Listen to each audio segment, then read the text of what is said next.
Boys and girls, today, Mrs. Johnson was like, you know what? It's raining a lot. And I think that if we were here in school, we would be talking about the rain. So I want to share with you one of my favorite books about rain. This is very scientific, so we're going to put on our thinking brains while we read this book, okay? This is called Down Comes the Rain. And it's written by Franklin M. Branley and illustrated by James Graham Hale. Those are some long names for some very smart people, I am sure. Rain comes from clouds. Big clouds and little clouds. It comes from black clouds and white clouds and gray clouds. It does not matter. All clouds, big ones and little ones, gray ones and white ones, are made of billions of tiny drops of water. Billions, a big number. That's bigger than 1,000,000, bigger than 1,000, bigger than 100, bigger than 10, bigger than 5. It's a lot bigger. The drops are called droplets because they are so small. If this is the size of a regular drop of water, then a droplet would be even smaller than that dot inside that red box. Water droplets come from water vapor. Water vapor is a gas. Can you guys say that with me? Water vapor is a gas. Now, have you ever watched your parents boil water? Whether they were making tea or making mashed potatoes, or maybe they were, I don't know, making soup. You're gonna see steam come up out of that, right? That is water vapor. That is a gas, okay? There's always water vapor in the air, but you can't see it. You can't smell it, and you cannot feel it. However, when it's cold outside, and right now you're not gonna see it as much, maybe in the morning or at night before you go to bed, when you go outside and you take a deep breath in, and you go, you can see your air coming out of your mouth. That's water vapor.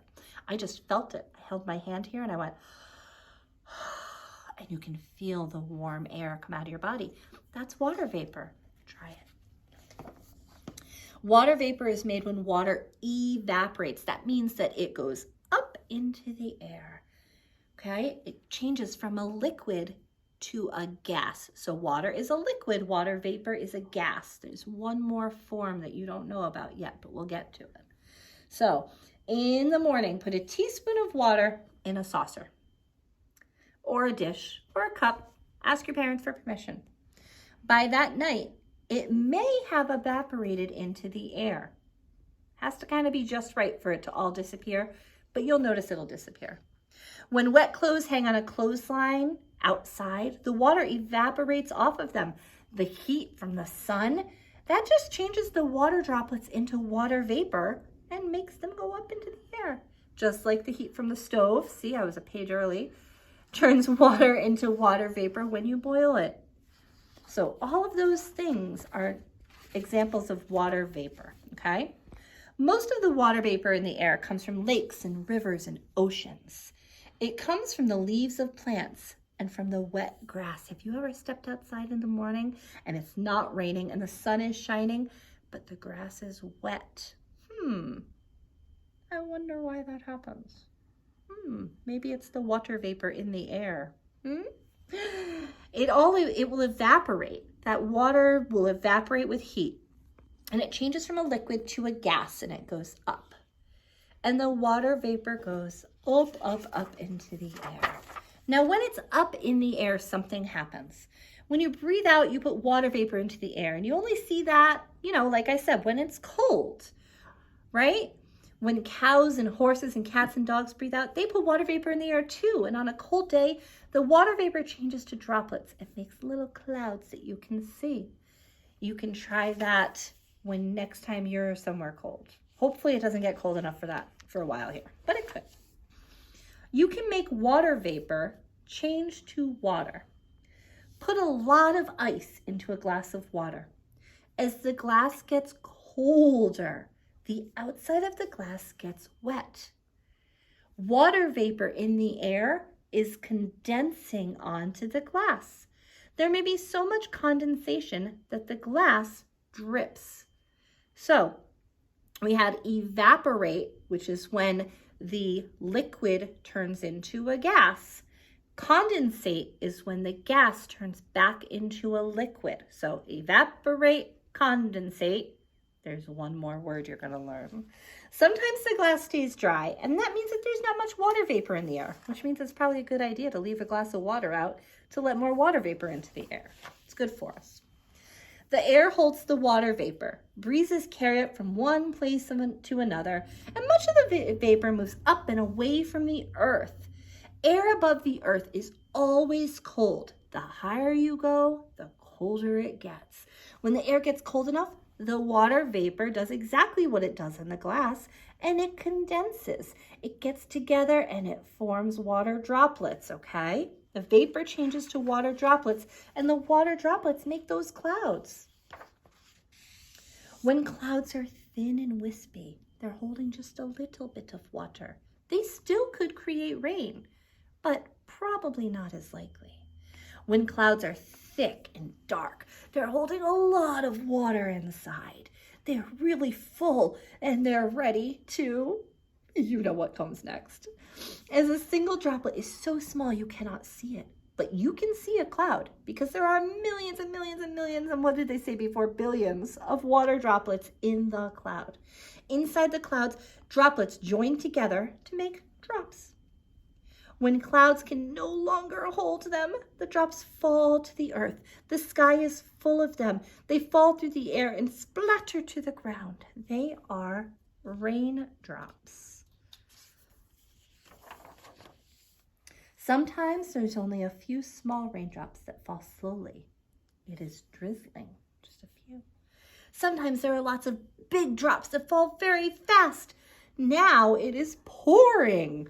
Reminds me of the song, it's raining, it's pouring, the old man is snoring. You guys know that song? I bet you do. Sometimes the drops in clouds freeze. These raindrops become ice drops. This can happen even on a hot summer day. Some clouds may be higher than most airplanes ever go. The higher the clouds go, the colder they are. The water droplets are so high above the earth that it's freezing cold and they become ice. In these high cold clouds, water vapor changes to droplets and the droplets change to drops and the drops freeze into ice. Now, sometimes they stay in the cloud, but inside the cloud, these tiny bits of ice might start to fall. They don't always fall. They might keep going up and away from the earth, but when they do fall, we get something called, what's the word I'm looking for? Well, it could be freezing rain, but it also could be something known as hail, okay? So as the air carried upward more collects the tiny bits of ice, and the water freezes, and the drops of ice have another layer on them. These drops get heavier and heavier, and they get so heavy that the air can no longer carry them, and they have to fall.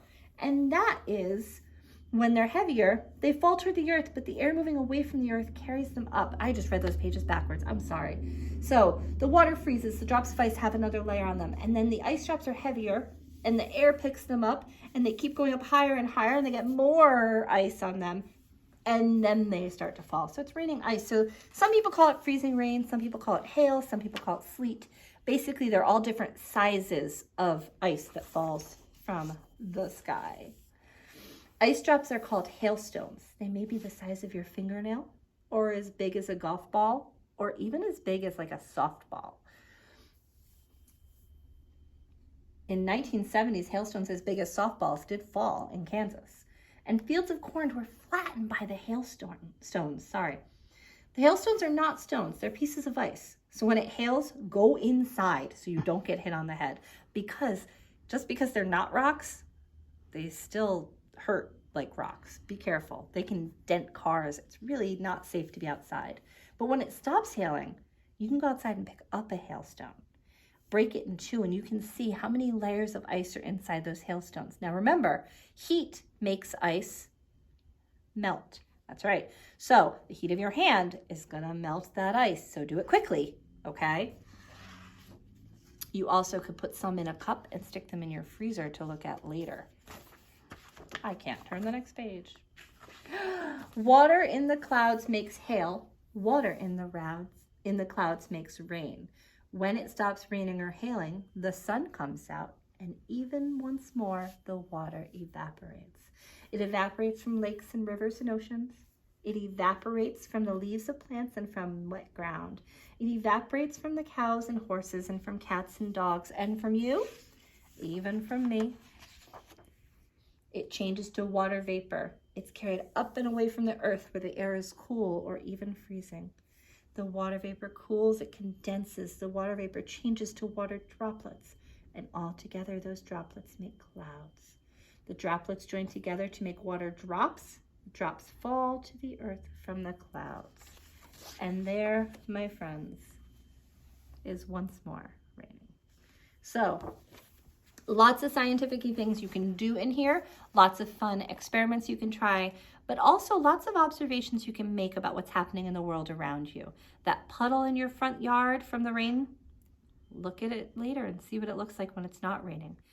Nobody went out with a mop and cleaned it up. It just evaporated so that it could become rain once more.